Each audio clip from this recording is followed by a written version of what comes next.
Hai mai creato delle rose di raso fai da te?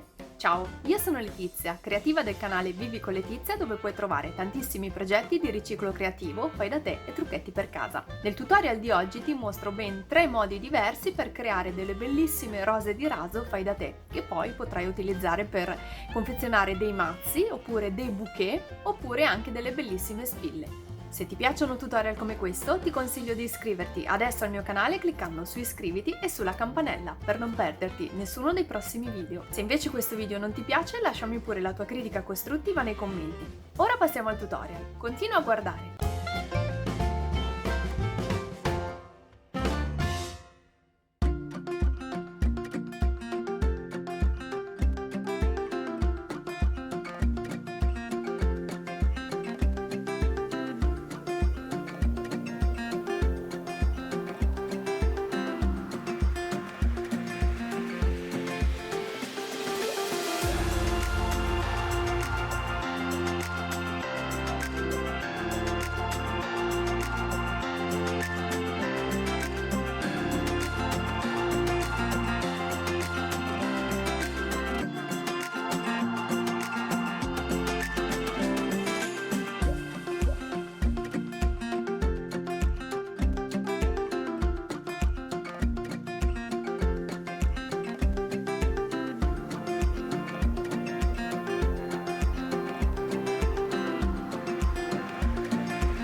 Se ti piacciono tutorial come questo, ti ricordo che puoi iscriverti adesso al mio canale cliccando su iscriviti e sulla campanella per non perderti nessuno dei prossimi video. Tu hai mai provato a realizzare delle rose di raso fai da te? Fammelo sapere nei commenti e se questo video ti è piaciuto potresti condividerlo sui social e lasciarmi il tuo like. Io ti ringrazio fin da ora. Noi ci vediamo alla prossima. Ciao!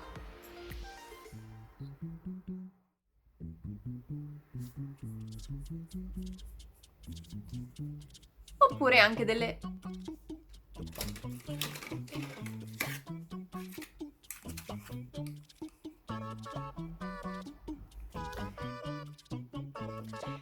Tu hai mai provato